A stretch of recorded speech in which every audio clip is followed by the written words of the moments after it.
Bienvenue pour cette nouvelle séquence d'actualité sur votre chaîne d'information liée à l'info. Avant tout, je vous prie de vous abonner en cliquant sur le bouton rouge et activer la cloche de notification. Likez et partagez.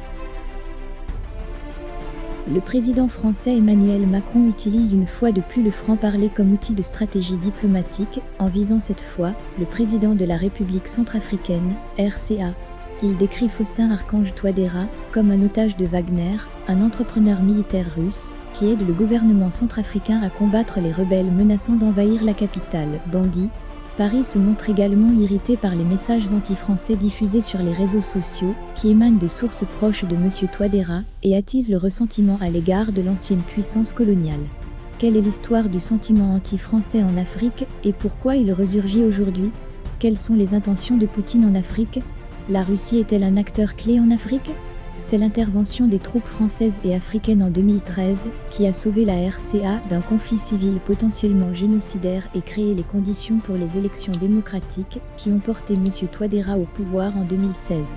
Mais la RCA s'appuie désormais largement sur l'expertise militaire russe et a également signé des accords miniers avec la Russie, lui permettant d'explorer l'or, les diamants et l'uranium. Mal à l'aise face à cette orientation vers Moscou et irrité par la rhétorique anti-française, M. Macron a suspendu son soutien budgétaire au gouvernement de la RCA. Centrafrique, des soldats à l'école russe, un gardien de la paix rwandais de la mission multidimensionnelle intégrée des Nations Unies pour la stabilisation en République centrafricaine, MINUSCA, patrouille sur la route menant à Damara, où des escarmouches ont eu lieu pendant la semaine, le 23 janvier 2021. Crédit photo AFP Légende d'images, environ 1,4 million de personnes ont été déplacées par le conflit en RCA, selon les Nations Unies. M. Macron a également conclu qu'un avertissement public brutal était nécessaire, par le biais d'une interview désormais largement diffusée du 30 mai au journal du dimanche, JDD. Ces paroles franches n'ont pas rencontré de réponse directe, bien que le gouvernement de M. Touadéra affirme que son arrangement se fait avec le ministère de la Défense russe plutôt qu'avec Wagner. Mais le chef d'État centrafricain n'a pas été la seule cible de son franc-parler.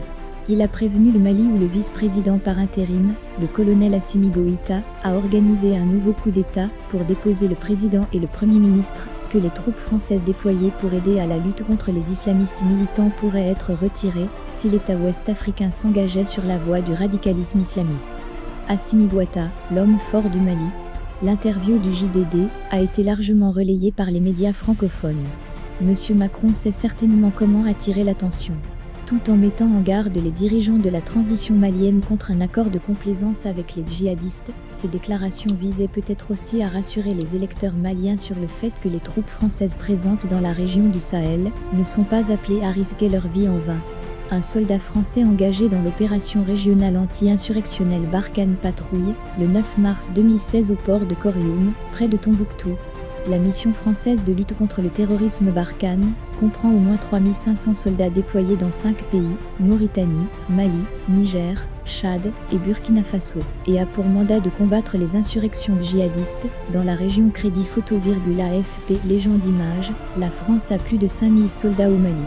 Le style de M. Macron contraste certainement avec le réseautage de salon qui a caractérisé une grande partie des relations entre les présidents français et les élites politiques africaines, une culture parfois complaisante, résumée par le terme France-Afrique.